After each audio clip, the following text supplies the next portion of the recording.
estamos con Agustina, ¿verdad? Sí, ¿verdad? Narduzzi. De Narduzzi. Vamos a hablar de crisis existenciales, que me dices que es lo más común que consigues, ¿no? en terapias. Agustín es psicólogo, psicólogo Y coach ontológico. coach ontológico, Sí. que le gusta también psicología organizacional, trabaja como psicólogo de niños, ¿no? Es la parte que se especializa. Pero también me gusta lo que es, lo que decías, soy coach laboral también. ¿Coach laboral? Sí, pero ahora estoy más enfocada en lo que es coach ontológico, que sería como lo que se conoce como coach de vida. Sería eso. Sí. El life coach. Uh-huh.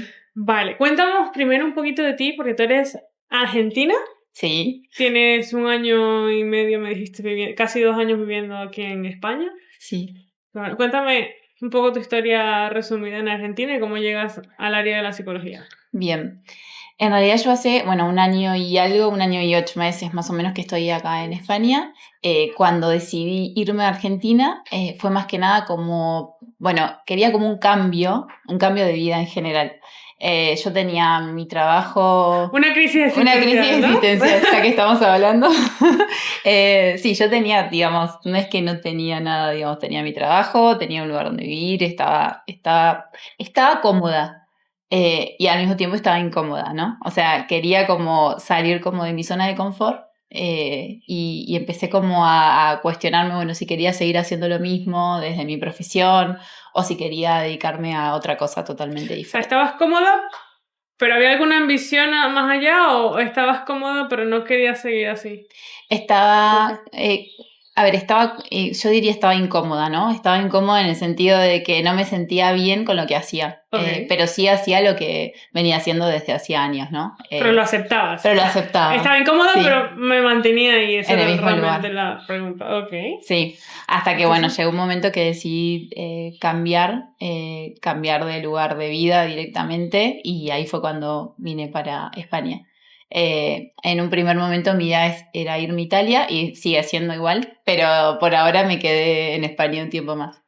¿Qué te hizo el clic para salir de esa zona de confort y... En realidad esto, como que hacía 1 año más o menos que no me venía sintiendo bien, tenía como bastante ansiedad, angustia y ya era como esa necesidad o de irme de la ciudad que estaba o de irme del país directamente. Tengo mi familia en España y eso era algo que por ahí también me llevaba como a decir, ya estaban ellos desde el 2022, entonces dije, me voy para allá y después veo cómo continúo, porque la parte de extrañar la familia por ahí me pegaba un poco. ¿Y por qué el objetivo es Italia?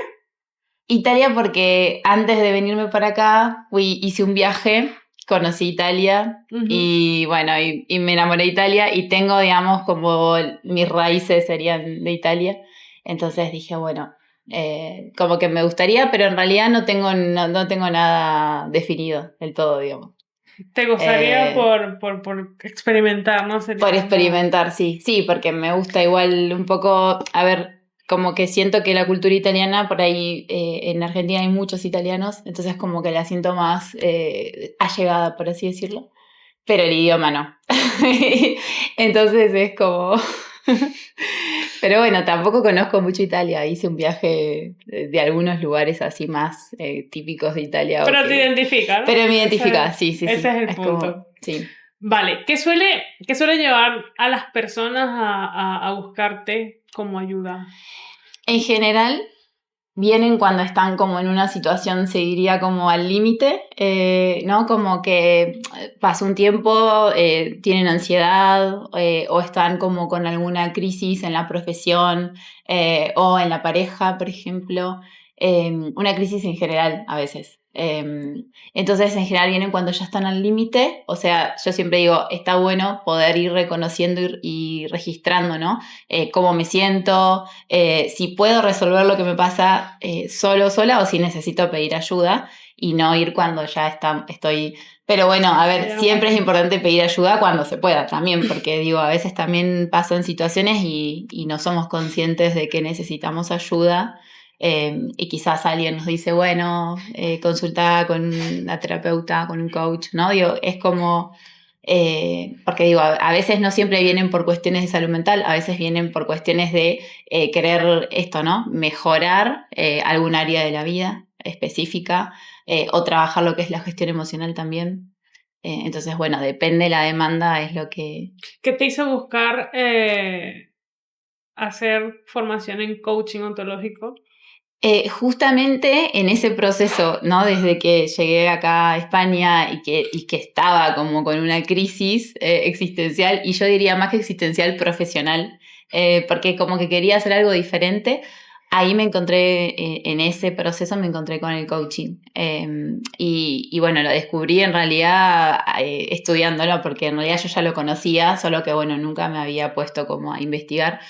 Y empecé a estudiar, digamos, y fue como un acompañamiento al mismo tiempo, ¿no? Iba estudiando y también iba teniendo como el acompañamiento en mi propio proceso de cambio, sobre todo a nivel profesión, que es por ahí lo que...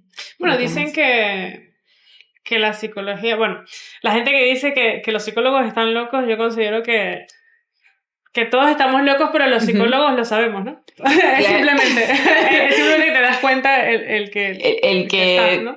Sí, a ver, por ahí los psicólogos solemos, como, no todos, ¿no? Pero muchos solemos como autoanalizarlos y también hacemos terapia, ¿no? Y yo por lo menos hago terapia porque es algo que también te ayuda.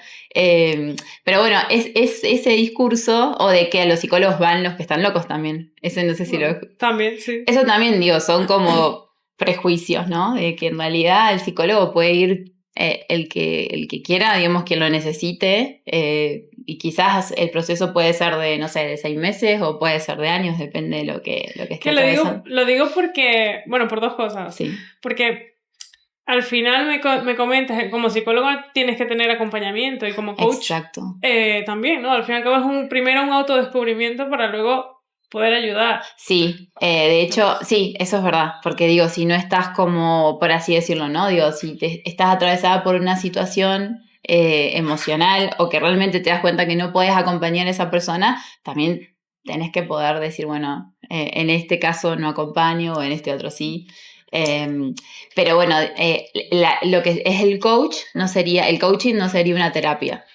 Por ahí eso siempre está bueno diferenciarlo, porque bueno, no es lo mismo una terapia de psicología que hacer un proceso de coaching, que es un acompañamiento, pero en función de lo que trae la persona, de lo que quiera trabajar la persona o en el área de su vida que quiera. Porque me comentabas que había gente también que decía que no creían en la psicología, ¿no?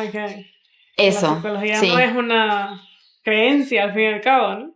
Como si fuese una religión, ¿no? O sea, como, bueno, si voy al psicólogo porque creo en el psicólogo, en realidad, a ver, el psicólogo, digo, es una persona que también es una persona, ¿no? Digo, es una persona que está formada para acompañar o para, digo, darte herramientas o guiarte. Ahora, el tema es si esa persona está dispuesta a recibir esa ayuda, y no es una cuestión de creencia, no es algo mágico, ¿no?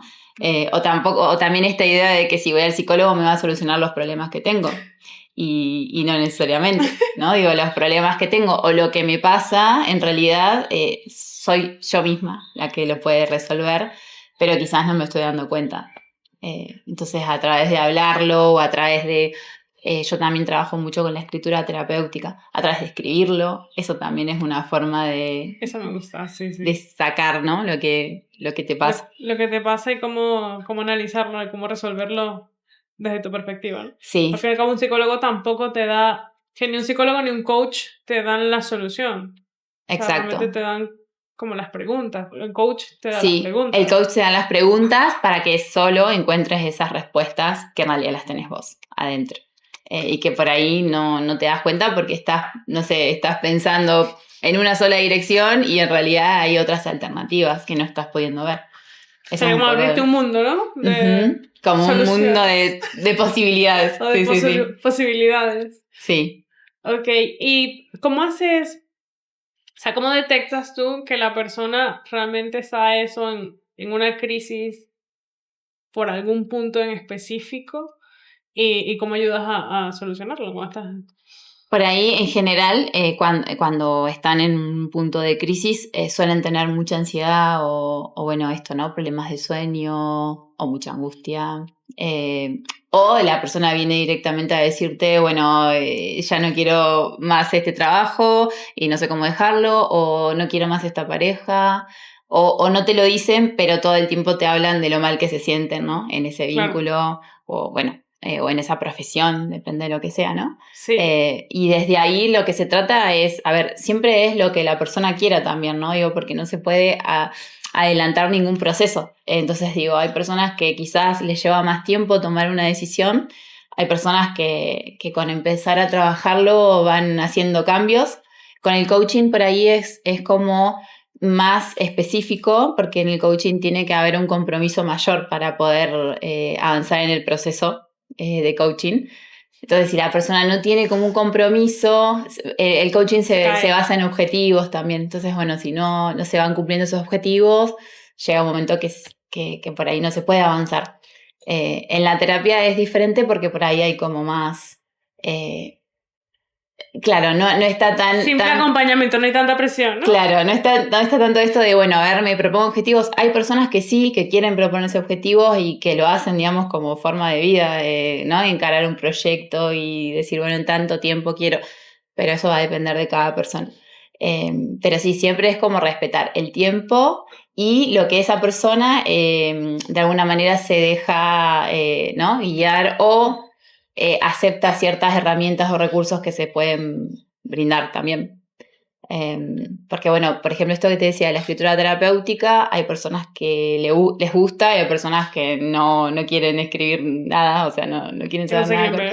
Que no, claro, o sea... O que les funcionan otros tipos de... O que les funcionan otro tipo de recursos, por ejemplo, otras personas recurren a lo que es el deporte, que el deporte también para mí es un cable a tierra importante, si te gusta, ¿no? Y también si tenés el compromiso de hacerlo.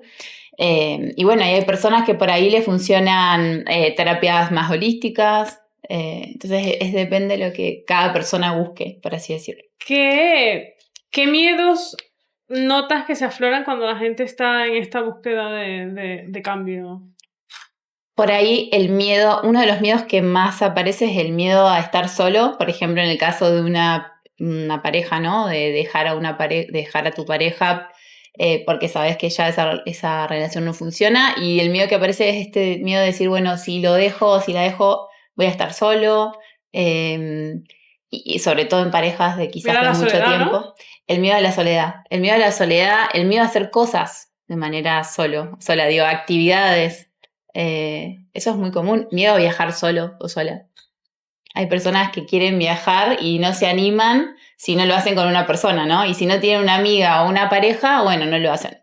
¿Y por qué consideras que viene ese miedo? O sea, ¿a qué viene ese miedo a la soledad? ¿A qué viene ese miedo a la soledad?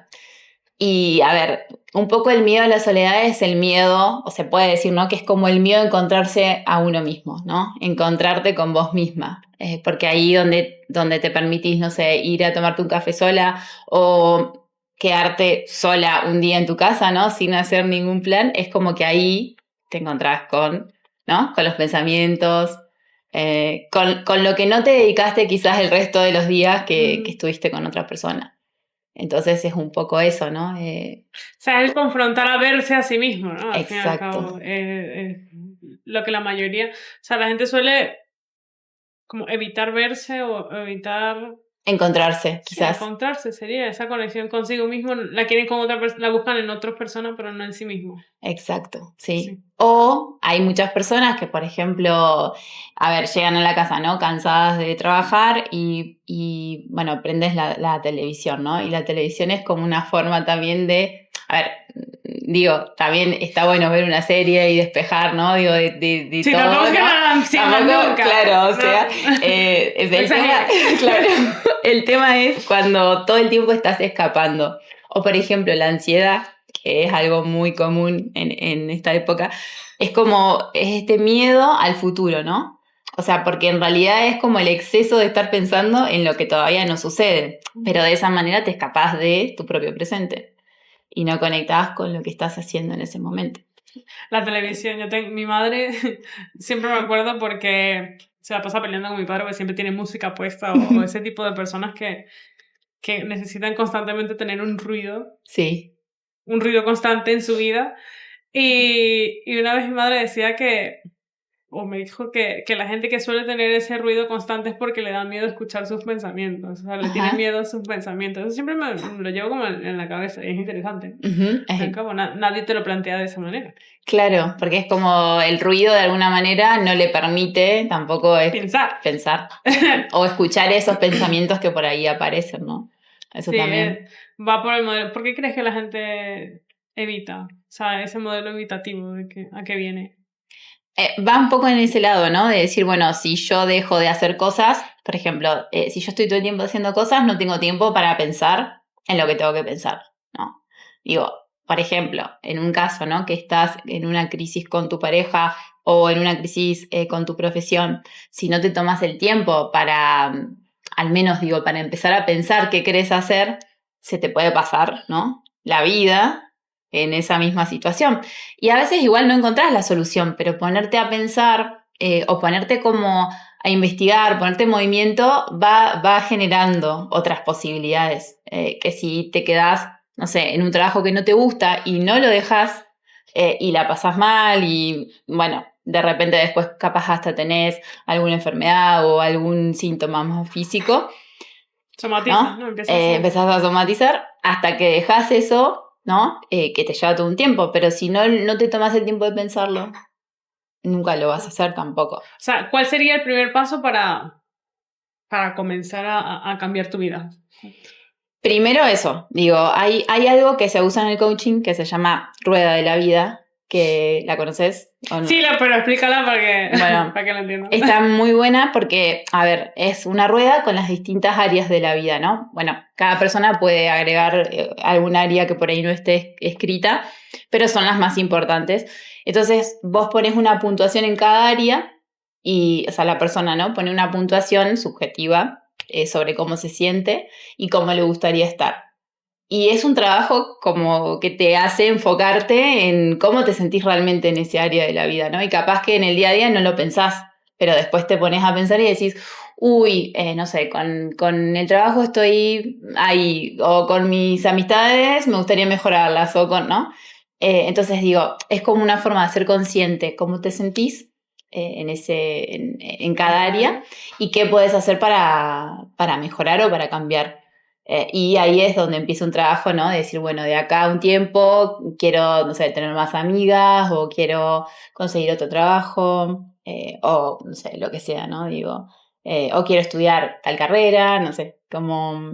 Sería como, bueno, que me comentabas hace un rato que al final el diagnóstico tampoco es diagnosticarse por diagnosticarse, ¿no? Es diagnosticar o evaluar qué tengo o qué necesito para generar una solución, ¿no? Ante eso. Claro, no sería como, a ver, los diagnósticos ayudan a saber lo que te pasa, por así decir, ¿no? Tenés un síntoma, entonces, bueno, esto responde a este diagnóstico, ¿no? Pero la idea es no cerrarse o no creer que ese diagnóstico explica todo lo que sos, porque en realidad sos más que ese diagnóstico.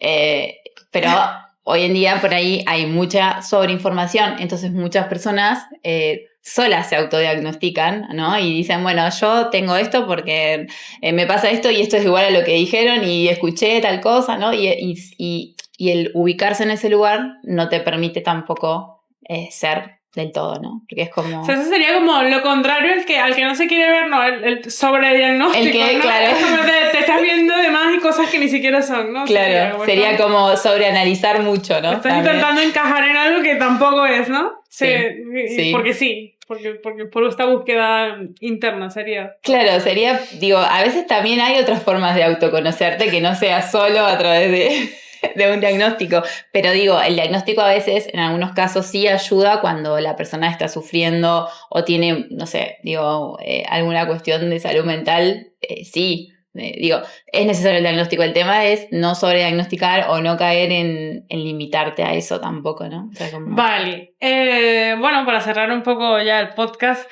¿qué le dirías a alguien que ahora mismo se sienta perdido, atrapado en esa situación de necesidad de cambio?